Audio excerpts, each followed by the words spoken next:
You may know the story of Dred and Harriet Scott and their quest for freedom. The Dred Scott case was essentially taught to law students as a one-off case.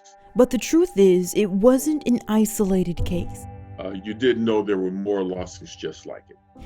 In fact, court documents show before their story, there were more than 300 stories just like it. It let me know not only what we endured, but how strong, how heroic a slave had to be in order to fight for their freedom.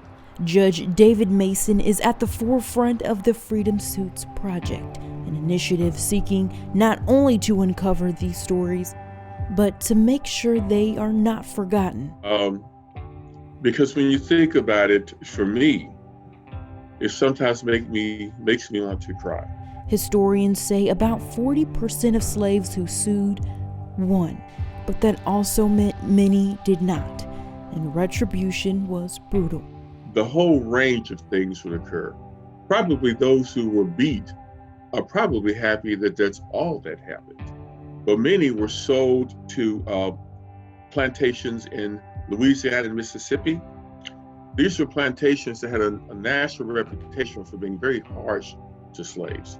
I can't imagine how horrible it could be, because the slave master would certainly want to make sure they punished the slave enough to put down any other slave that would have the nerve to go into court and sue them. It's a chapter of our history Mason is working to preserve with the Freedom Suits Memorial. I felt that the city of St. Louis needed to honor this history.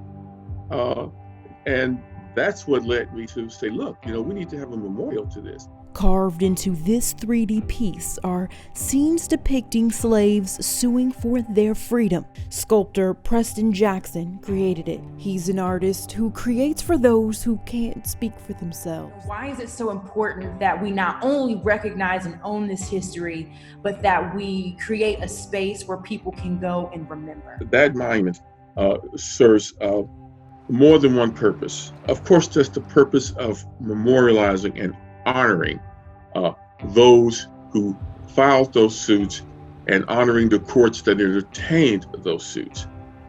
But it's also important in terms of what that monument stands for.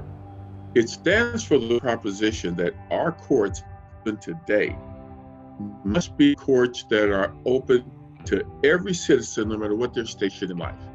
Judge Mason says on July 29th, this space will transform into the Freedom Suits Memorial, a symbol to remind us of where we come from, but a space to make sure we never forget. I think the date is July the 29th, which is the date of the final ratification of the 14th Amendment. What do you want your community to know? What do you want people to walk away with when they learn this story? I'm glad you said that. I want them to walk away with the fact that the slave was not just a victim caught up in a whirlwind of abuse. That we were, in fact, a very proud people. We were a strong people. We were a people who had our African culture stripped from us, but we developed an American slave culture that has become the Black American culture. So there's the recognizing the past, but it's also educating the present in order to enhance the future.